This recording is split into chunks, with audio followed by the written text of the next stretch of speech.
we're gonna start creeping that way. We're gonna get down. Hey, no. Do not move! You hear me? Please, let me see your face! Put your hands up! Put your hands on your face!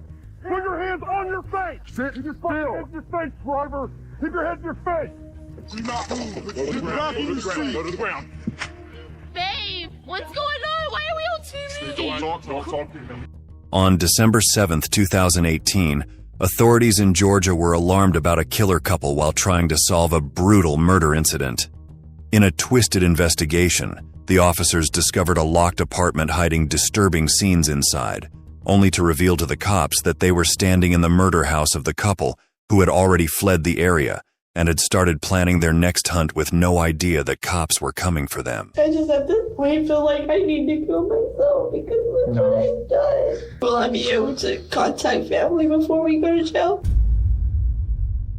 At around 10:15 p.m. on December 7th, 2018, officers in Gwinnett County, Georgia, were dispatched to the 4300 block of Leland Place Lane in Lawrenceville after receiving a 911 call about a car accident. In the call, a man told the dispatchers that his friend had been hit by a car. When responding officers arrived, they found a man heavily bleeding from the head and lying near a tree close to an apartment building. He was rushed to the emergency room, but unfortunately, could not be saved by the doctors. The man was identified as 32-year-old Marcos Guerra Lopez, an immigrant from Mexico. Marcos died the next day from a blunt force trauma to the head that had further fractured his skull and injured the orbital part above the eyes. Officers noted that there were no visible injuries on the man below the neck, which led them to suspect that it was maybe not a car accident that killed him. By the time the case was handed over to the county detectives, they were already 2 days behind on their investigation. Starting from scratch, detectives first met with the 911 caller to hear the initiating events that turned lethal. This man worked with Marcos as a construction worker, and the incident happened 2 weeks after Marcos had returned from his hometown in Mexico. I'm Detective Smith. You're not in any trouble. All we care about is finding who did this. Does his family know what happened? Yes. Okay. So start from the beginning on Friday and tell me how you got to that point. That day we were in construction. Lunchtime we were looking at the Meet Me page. The man said they were using an online app called Meet Me to find a woman for Marcos. I saw that girl, Glenda Williams, on the Meet Me app, and she's was giving out her phone number, saying money for that's all her, like, for him. Mm-hmm. Because he doesn't speak English, right? Yes, because he just got here to Lawrenceville like 3 weeks ago from Mexico. Okay. I asked her, do you have a place? And she's like, yes, I got a vacant place in the apartment where I was living. According to the man, Glenda told them she used her old apartment for these meetups and invited them to drive to the same place. The man stated that Glenda had first asked them if they had gotten paid by that day. He sent her a picture of him, and she's like, you're sexy, beautiful, and all that. And she's like, you must have just gotten paid. Why did she say that? I don't know, because, like, probably it was Friday. She told her, like, everybody got paid on Friday. How much did he have on him? I'm guessing, like, between $1,000 and $2,000. Okay. So you guys get there. Where's she at? When we got there, she was already lined up for us to follow her. He said that Glenda was already waiting for them in a red SUV when they got to the address. She said, come on, follow me. I saw him going there, but I didn't see him. Do you know if he went up the stairs? Do you know any of that? No. After a while, I saw like a black guy walk out of that corridor. Okay. And I got in the SUV. So he got into that red SUV? SUV. Okay. And took off. That must be like the girl's pimp, Glenda Williams. Next, the man said they got a nerve-chilling call from none other than Marcos, but he wasn't the one speaking from the other side. Between 8:50 and 9:10, the guy called us and said, you better come and get this. We beat him up and he's going to die like in 30 minutes if you don't come and get him. And I heard Marcos like screaming on the background, like screaming like painful screams. We're looking for him. For the next hour, the man said he and his friend kept looking for Marcos, and they finally found him lying outside the building. The officers wanted to know about Glenda Williams. who invited them in the first place. What did this Glenda girl look like? You showed us her on the meetup out, right? Mm-hmm. Did you find her on Facebook or anywhere else? After that, I've been searching her on Facebook and I compare pictures with me to Facebook and they look alike. And it's, so you did find one? It's Glenda and Russell Williams. The Facebook page found by the victim's friend belonged to Glenda, but it was a shared account with a man named Russell Williams. Following the information, detectives also found a Facebook page named Glenda and Russell Williams with a picture of Glenda and her partner. They learned from the page that the couple was used to selling various items on Facebook.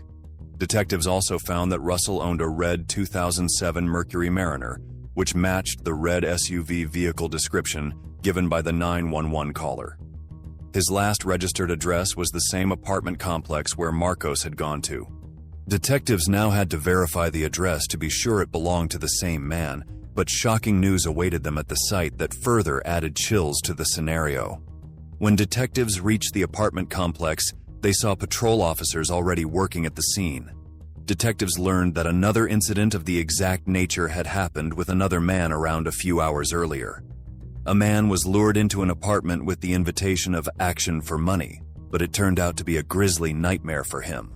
Detectives lay their hands on the suspect's lease papers, which reveal the full name of the woman as 20-year-old Glenda Carter.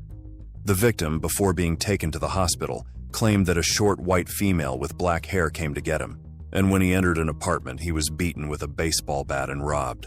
Coming across two incidents of a common nature in 2 days straight now concerned the detectives, who had known by now that they were dealing with multiple suspects, but did not have any physical evidence against them yet. Immediately after the second incident, detectives seized the apartment and went to inspect inside. We are going to go into the apartment and see if we can find any of the objects that could have been used to hit either of the victims. We're going to be looking for blood, just anything that will help us identify the people staying in the apartment. There's maybe blood drops on there. That looks like it though. Detectives found the apartment all empty, but horror was unleashed upon them once they entered the master bedroom. The room's carpet was disturbingly painted with large stains of blood. The splatters had also reached up the walls. A bloody hand was printed on the carpet, trying to paint the picture of a victim's struggle to escape. He's aspirating blood out. Detectives were now sure that both their victims were kept in the same room. Confident about getting some leads about the residents, detectives ran a neighborhood canvass, but neighbors had heard nothing unusual from the house. So we didn't really catch anything. Nobody really heard or saw anything. Out of potential leads about the suspects, detectives got to know that the second victim, who was still in the hospital, had recovered and was ready to talk. Hence, they arranged a meeting in the hospital. Hey, I'm Detective Poppy. This is Detective Hamley. You feeling all right now, or? Oh, yeah, I'm good, man. You know, What's going on with your arms? Are your arms broken? it's broken days, you know. Mm-hmm. We're trying to get a little more information on what happened yesterday. You went to the apartment complex? Is that where this happened? Me coming there, yeah. What I do, I see. The victim then began to reveal shocking sights he claimed to have witnessed after meeting the woman. They say a man's 34. She went for me already. Open the door and everything. When I go inside, the two guys coming. I try to open the door. One attacked me to the back. When he come around, the other guy hit me to the back in my head. With the bat? Yeah. I fight. I hit it, that guy.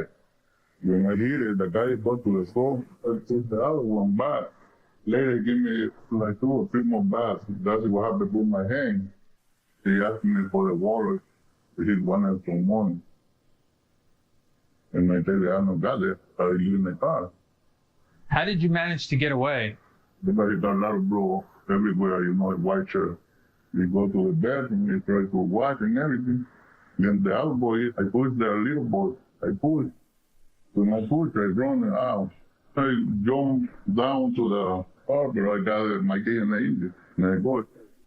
Now, the two guys in the apartment, you said one guy's tall? So, yeah, he must be, he weighed maybe 180. He got like 19 or 20 years. Has a bat. Yeah. Okay. He was a black male? Yeah, but the other one, the big one got a little bit and a little big fat. So he had a little bit of hair in his chin and stocky. Yes. Was his skin light or dark? Okay. Next, the detectives showed him pictures of Glenda and Russell, but they were not expecting the answer they got. You don't see anybody in there? No. The victim could not identify either of the suspects that detectives had. He mentioned a tall black male who had hit him with a baseball bat, but according to his ending statement, it was not Russell Williams. It was frustrating for the detectives not to get a solid testimony, but it was also believed that the trauma the victim had endured after the sudden attack may have kept him from taking a good look at the attackers, and he might not have been able to recall the faces just yet. In any case, detectives needed to make a solid move quickly. But with the suspect's unknown whereabouts, they knew they had one resort: to return to Glenda and Russell's Facebook page and let the internet do its thing. The couple was currently trying to sell a TV online, and detectives decided to make an offer from their side. They used a fake account to bait the suspect and asked if the TV was still available. Luckily, it was still available, and with a smooth conversation, a mutual time was fixed between the two parties to meet in person the next day. Hope hovered over the investigation, assuming that the suspects would fall into the trap themselves without the detectives having to find them. Detectives obtained 2 warrants for Glenda regarding aggravated assault and armed robbery. If everything went according to plan, detectives would have enough to take the suspects into custody. However, things could also go wrong, as there was no surety about who and how many of them would be there. With the assistance of an undercover sting operation officer from the narcotics unit, detectives headed out to the meeting point with their eyes on a red SUV's arrival. Going to be in that maroon Mercury Mariner, so that's good for us. So we'll also have the car that they were in when the homicide occurred. Now we wait until she shows up. They're going to deploy a flashbang for the element of surprise. And then, the hunt showed up. Red Mercury SUV pulling in. Yes. We're gonna start creeping that way. Or we want to check out. They know. Please, let us hear. Stand! Put your hands up! Put your hands on your face! Put your hands on your face! Put your hands on your face right now! Do not move! You hear me? Sit still! Keep your face, driver! Keep your head to your face! Do not move! Get back in the seat! Go to the ground! Detectives identified Glenda Carter and took her into custody. Babe, what's going on? Why are we on TV? Russell Williams was also found and detained for questioning. A baseball bat with stains of blood was obtained from the vehicle. You see that bat has blood on it? Glenda said a relative of theirs was present in the inn nearby. Glenda, I'm Detective Smith. You guys are staying at the Red Roof? Yes. Okay, what room are you staying in? 206. Is anybody else in there? Yes, his brother. Okay, what's his name? Zarius Williams. Okay. Detectives decided to deploy into the Red Roof Inn and catch the third partner. Left the door open. Yeah. Just move up and try to push it open. I'm gonna go low. All right, I'll and go push up. over and you go high here. Ready? Sleep on the bed. Yep. Darius, Gwinnett County Police. I need you to step up out of the bed. Keep your hands up in the air. Move slowly, okay? Step backwards towards me. Another black male was taken into custody. Detectives seized the red SUV and brought the suspects to the station for questioning. With 3 suspects arrested, it was still a mystery to the detectives who the shot caller behind these lethal actions was. The man caught at the last was identified as 21-year-old Zarius Williams, whom the detectives suspected to be the third guy they were looking for. Zarius was also a local graduate from Tequila, Georgia, like his brother Russell, and had no prior convictions. Detectives first began their questioning with the woman in talks, Glenda. I'm Detective Lane. This is Detective Smith. I know you're pretty upset right now. You okay? Do what? I want to know what's happening. Okay. So we have an individual who was robbed of his items, okay? And that took place in the apartment that was registered to you and Russell. Okay, so that's kind of how we got to where we're at today. Okay, so talk to me about Friday. Glenda was asked about the day Marcos and his friends met her. Tell me how that occurred. Just start at the beginning and kind of walk me through. I didn't mean for that. We needed the money. Listen. I planned on selling my body. How are you meeting these guys? Meet me. I was planning on having sex with all three of these dudes. Okay. They all was like, yes, we'll all pay you $60. And I was like, okay, that's $180. That's half of my room that I need to provide a roof over my head and food. Glenda said that Russell and Zarius were there only for her protection, but things did not go well the day she met Marcos. Russell and Zarius was just there in the back room just in case if I got Where did it go wrong? Yeah, so how did we get to this point? I started feeling on the dude, and then I went to the bathroom to, I guess, clean myself, and then that's when they just jumped out. Zarius had the baseball bat, and Russell, they both just jumped out. I was confused. I didn't know. So you didn't know they were going to do that? No, I had no idea. I was Okay, so you're in the room and they jump out. Did you tell them to stop? I was yelling. I was like, stop it, it's serious. He was like, you shut the f*** up. I was in shock. I was going to legit sell myself. Because, Okay. I mean, when you're in desperate need of money, when you're homeless, I'm homeless, basically. I'm trying to have a baby and stuff. I'm just trying to figure Where's out your baby at? defects.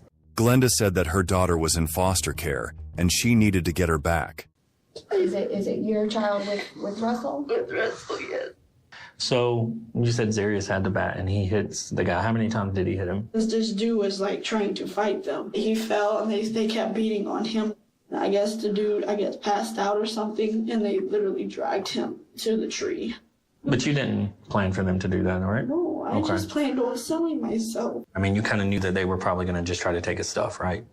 Glenda seemed unprepared for the actual questions detectives had. Was that the plan, just to take their stuff and you're not actually going to sleep with them? Possibly. I didn't know they was going to beat him like that. Okay. It broke my heart, literally. I cried that night. So what did they take from him? What did you guys take from him? They took literally just his wallet and his phone. So I'm willing to return the money to the guy.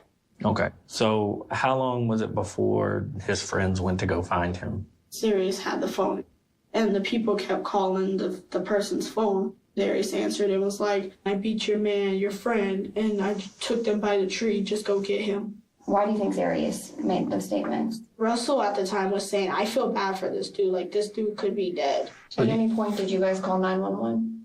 No, Russell wanted to, I guess, make an anonymous call. And Zarius was in the back like, no, you just have to stop being a y'all just go along with it. They're illegal. What they want to do. All right. So on Sunday, what happened on Sunday? It was just the same thing. I told them, only do it if they try to hurt me. Like, only hurt somebody if they've hurt me. Mm-hmm. And it was like, okay, we got this. Well, let us talk to everybody else and then we'll just come back and talk to you, okay? Detectives then went to have a talk with Russell Williams and see if his story matched Glenda's. We've talked to other people, and we know that there were some things happening where some people, ended up getting hurt.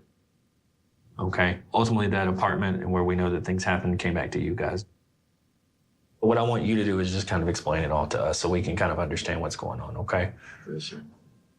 It was in a bad financial situation. That's all it was. And I have a job. We're trying to survive off of my income. What do you work at? I'm a welder.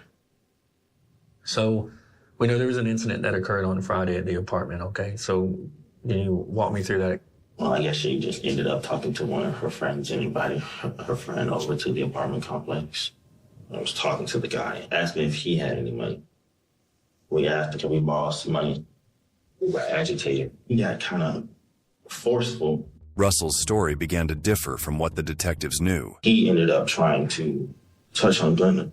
Mm-hmm. We were just trying to ask you for some money, ask you for some help. Okay, so who hit who first? I was telling him, yo, don't touch my wife. This is my wife. And then he ended up hitting me, and I had to hit him back. I actually just pinned him down, actually, honestly. Okay, so you pinned him down. I learned that trade from in the military. So at what point did Zarius come in with a bat? I guess he was trying to defend me because, that's what brothers do. Then what happens? What really happens after that? After that, and I carried him down the stairs. Okay. Down the stairs.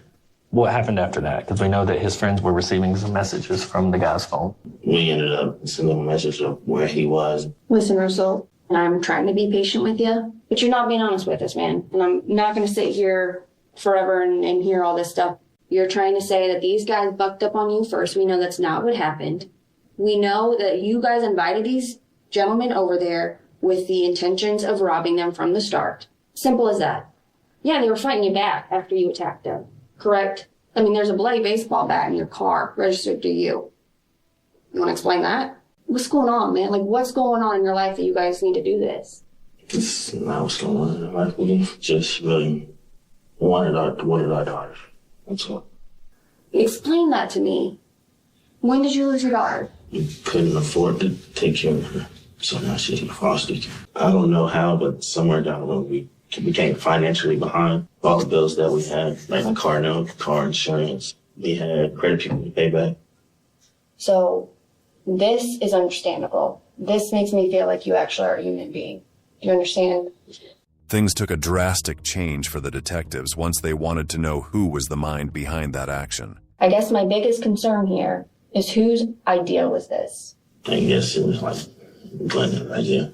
Okay, once he got in the bedroom, where were you and your brother? In the room. What happened? Specifically, what happened? I asked him if he had any money, and then he ended up grabbing up on me and pushed me back against the other side of the wall. That's when these things kicked in, and I got mad and I hit him. How many times did you hit him? I hit him, it's like one time. That's not true. We've been in that room. We saw the blood. We saw his face. His eyeball was almost out of his face completely. It's not from one hit. What happened in that room? And my brother ended up hitting him with the baseball bat. How many times? I would say maybe about 3 times. Because he had ended up hitting him in the face. Okay, so when you guys left the guy on Friday, you said that he was awake, alive. I mean, you said he was unconscious, I think, right? No, you don't know? He was hot. Well, here's the thing. He's dead.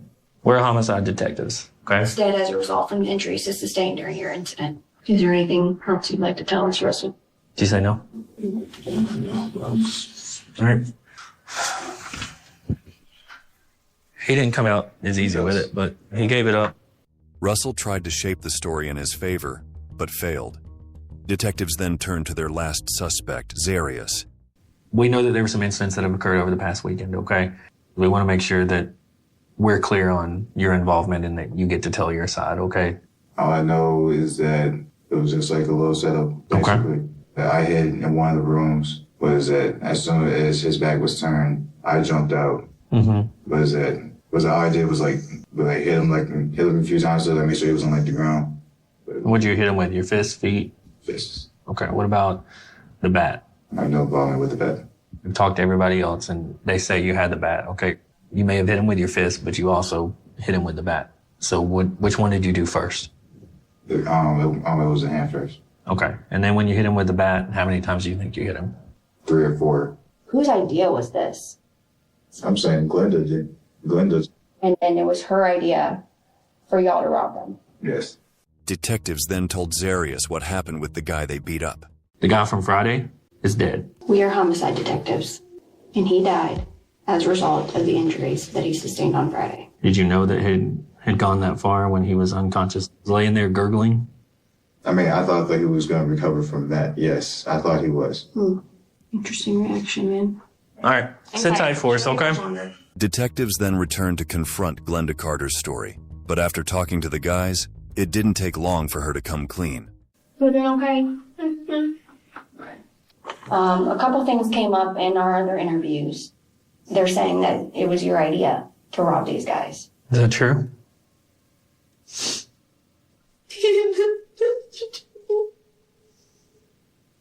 I didn't help them do it. I just brought the guys. I didn't know what to do. Okay, but you knew that they were going to be robbed. I didn't know that they was going to be hurt, though. Okay.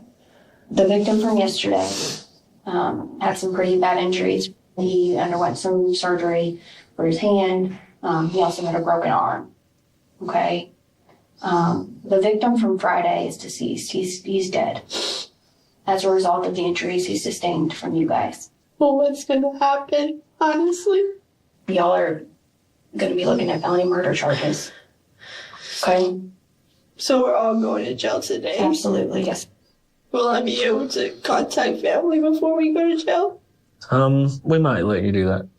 No. I just at this point feel like I need to kill myself because look what I've done. Listen, You have a child to think about, all right? Yes, and I'm possibly pregnant with another one. So it's like, I don't have nothing to live for. She don't deserve me as a mom. Well, I don't think that's true. Listen. Glenda, you'll be transported to the jail.